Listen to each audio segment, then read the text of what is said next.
Brahu. Greetings, family. Welcome in to another reading. Thank you all so much for the likes, comments, shares, subscribes, the hypes, the support for the channel. And again, as always, free Dr. Malachi work. He will be coming home. The master teacher, the one that's taught us everything that we do know spiritually, or publicly, masonically, however. He is the one that's given us those answers, and it's just been people running off with his works. It's very important that we know that he is innocent, that he didn't do anything wrong, and that people are giving what he gave to us away under like a paywall, basically, when you can get it for free. That's why we have his books in the description in the Google Drive. But regardless, I hope you all have been having a beautiful day. Beautiful rising, beautiful shadow hour, whatever it may be for you at this time. Yeah, it is just way too cold. It's way too cold to be outside. I ain't got nothing for cold weather right now, so it's gonna be fun. So yeah, we have the star. We've already had the star before, and as always, we have one card. We'll get more out of the star upright, which is Aquarius. There's something that you have that you are obtaining, but also giving wisdom to. It's that equal give and take of that nourishing aspect. You are in an energy where you are needing to be wise and smart about your decisions of how you decide to nurture things, as that nourishment is what is going to be supplying you when you're moving forward. So making sure that you're doing things that you enjoy, rather than doing things that create you to feel sluggish, or create a form of dissonance between you and what you're creating, or who you're hanging out with, or what you're doing, right? We have the Three of Swords after that. So with the star, the way that you're going to help, the way that this star energy can be kept is by watching your Three of Swords. The way you're going to be able to nurture whatever you're nurturing, while also making sure that you have your reserve, is by keeping a hold of your thoughts.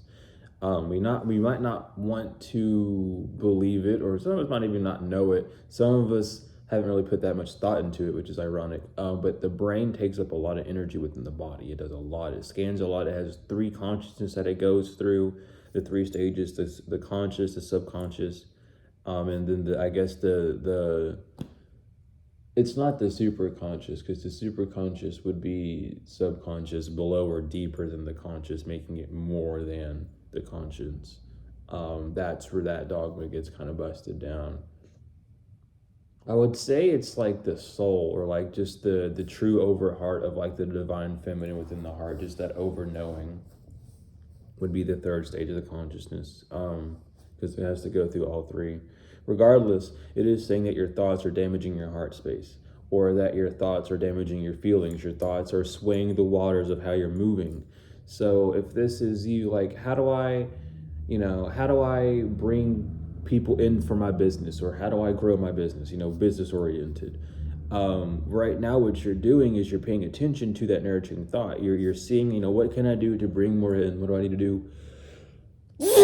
Oh my goodness, for this business. What this is saying with these two cards is, when you are nurturing your business, also make sure that you're also seeing how you can better yourself to work with the business, because sometimes it's not the business that's the issue, it's your workflow into the business that's the issue. So this is just saying not to let your thoughts damage that process. If it's like, oh, this is gonna be too hard, it's gonna take forever, yada yada yada, you need to learn how to not think like that. You need to learn how to switch those thoughts. If no thought at all, if not at least, switching it to an optimistic thought, don't think about it at all in that sort of context where you're needing or relying on it to do something. Be more creative with it. This is about a relationship. You're damaging yourself within that relationship, whether it's you trying to take a step forward to one, or you trying to get out of one, or you seeing where it's at. Your thoughts are damaging in the sense of, like, if you want to leave that friend group and you're like, I just can't be with them anymore, they keep damaging me, then leave, because you've already keep telling yourself that that's what you're doing. But your thoughts of, oh, but how would they feel? And I don't want them doing this, that, and the other. You creating those issues in your mind is now creating a hold space on your heart that's not allowing you to move forward. This is about, oh, I like them, but I don't know if they like me. Go ahead and take that step forward and let them know, like, hey, I do like you. If they get weirded out by that, then that's them. That's something that they need to be able to be used to, of having people like them, in a romantic sense. Now, I get it for some people getting it in a sexual sense, but we're just talking romantically at this time. So I get it. Don't be afraid of someone else's capacity to accept love. Be afraid that you're dimming your own love of yourself by not exclaiming it to those around you that you do love, that would reciprocate it back. This is about, oh, how am I going to make friends? This, that, the other. What should I wear? Maybe, do I look stupid? Do I sound stupid? Do I need to lie to look interesting? These thoughts are ruining who you are. You're already perfect the way you are, but your thoughts are causing issues emotionally that's keeping you from taking those steps forward. If this is about finance, you need to make sure that whatever you're doing, you also nourish. So don't be just, oh, I need like money just for this, that, or the other. Make sure you have a purpose for it so that it can be so that you can nurture that purpose with it. You just being like, oh, I can't make money, but doing all this stuff is because your intentions with that money is so spread out and sporadic that you're receiving it thinned out or not at all. You're preventing yourself from receiving it because you're like, oh, I need it for this, that, and that, and that, and that, and that's way too much. So I'm either going to have to like be completely delusional and make it happen, or just sit with where I'm at. Instead of taking those steps along that path, you're trying to just jump the whole gate. So be aware of that. And this also goes a step further and says, if you do have your business, we'll go back to that for a minute because it pops up in my head. But if it is for a business, it's on the scale of like, make sure that you're also buying things for your business to keep it up. So like, let's say you start getting more clients, don't just spend that money on things that, like food, accessories, yada, yada, yada. Make sure that you're actually pouring that money into the business, like whatever you need, like, papers, pens, notepads, markers, highlighters, all these things, whatever you need, make sure you're buying those for your business, so that you're showing not only yourself, but, the gods, that, hey, I'm pushing towards this goal. I'm wanting to do this. Let me continue walking, and they'll give you, not necessarily that they'll give you, but you'll be presented with more opportunities to grow in that sense, which you'll choose along that path however you need to. With 3 being the numerology here, with the 3 of Swords, this is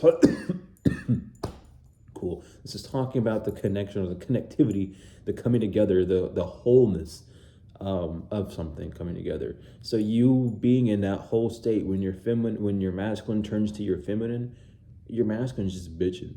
Your masculine's just, this is an issue, that's an issue, yada yada, yes, yada yada, that, blah blah blah, and it's not allowing yourself to express yourself as you need to.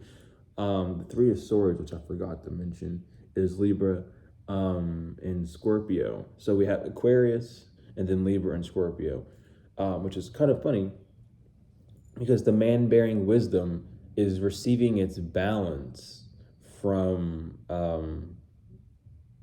a morphing or interchangeable Libra. So like, whenever your scales are imbalanced, when you're receiving too much or too little, you flip the scale way too high. It's like you're putting it in and out of balance by your thoughts. So that's what you need to work on, really. Especially when it comes down to like the whole, like, where we're dealing with both the air energies with Aquarius and also Libra. It's not saying that you need to detach from the balancement, but it's saying that you're balancing that you're doing, especially with the 3 of Swords being upright. This is one of the cards you don't want upright. It is saying that, like, the way you're nourishing things, the things that you are nurturing, are creating thoughts, or creating these portals, these holes, to damage your self-esteem or your heart space, your true joy, your authentic state, preventing you from creating from that pure space. You might be changing plans at last second, be like, I don't want to do this because XYZ. The thought of doing something might be too hard on you as well. So again, like, when you're doing things, make sure you're doing it for a purpose that you desire, whether it's relationships, money, business, whether it's figuring out what someone's doing, is it really in your best interest to go forth and do those things? Or is it something deep inside of you, like your ego, trying to show itself out, to seek out an answer that doesn't need to be had other than to prove a point to itself, which that point is, yeah, I'm an asshole for assuming this thing about someone, and I'm so much of an asshole that I risked my own to go and find something else, find evidence against said person, or find evidence, for me, or promoting my voice. And then that's all it's doing. It's not allowing you to receive anything. You're just going out and getting it for your own egoic matters. And again, like the ego, it grabs onto things like that, and you wouldn't think that it does, but it does. It wants to prove a point. It wants to have that control. It wants to be like, no, no, no, no, no. But it's that aspect of it, being like, no, I don't want to know this, know that. That shows you that there's fear. That fear of not necessarily new, but the fear of being faced with what's already been known. For instance, like, we already know that our issues are our issues. We already know that, like, if you have a problem with someone, it's your fault because it's your problem with them. We already know that, but we are so ego-minded and out of our own control that our ego grabs to it and we scapegoat immediately. Like, oh yeah, I know that I'm mad at them for that reason, but they shouldn't have blah, blah, blah. Why does their action have more power over you? Why are you giving them more power than you? Why are you putting yourself weaker than them? And then complaining about it as if you can't change that position that you've put yourself in the first place. You know what I mean? It's this scapegoating, this like complaining that happens, but it doesn't happen. Well, listen, I can't say that because it can happen either by like choice, consciously, unconsciously, it has the two sides, but it happens in the sense of the thought forms. It's happening in the sense of the mind. It's not happening in the sense of a feeling that's being presented. So it's not being sent from an idea that you're faced with. It's not being brought for something pure or truer. It's being something that's being solidified. There can be errors within that solidification. Trying to get something to fit a mold, it's not always going to be outright. You're going to, have to shave it down. You're going to have to get all the kinks out. You're gonna have to make it more as that, and that's with the pinnacles, working with it more on the physical. Once the mold is made, then you can work with that physical object that you have. But it's all just really heavily saying, like, the thought process that you're going through about what you're just trying to nurture is coming from a place of panic or a fear or a lack, or coming from a place of pain or hurt. It's coming from a spot that either wants excessive control or is tired and just wants things to work this way. And it's causing a resistance. It's causing that lack. So though you're bearing wisdom, though you're bearing all these things, you're looking at it from a scope that is damaging to yourself. And it's allowing you to formulate these thoughts that's damaging. You're receiving wisdom in the sense of, oh, this is working and that's not working, but you're not getting an answer from it. So be sure to get nurtured in the sense of whatever you're being fed in, whatever you're seeing on the physical. Nurture yourself in the sense of, okay, if these things are happening and they're making me feel these ways, what have I gone through that's also made me feel these ways, so that I can heal this, so that I can solve this puzzle and escape this distraction and then move forward. But regardless, that is the reading. Thank you all so much again for all the likes, comments, shares, subscribes, the hypes, all the support. It's truly been wonderful. I truly appreciate, love it. The Dr. York books are in the description. Free Dr. York, he will be coming home. As well as, if you're interested in my services, books, readings, however, healings, you can either email me or use the donation links in the description to Cash App, Chime, Venmo, or PayPal. Regardless, other than that, it is peace within the limb. It's truly been wonderful. Hadus Ashug Wadu, and I will see you later.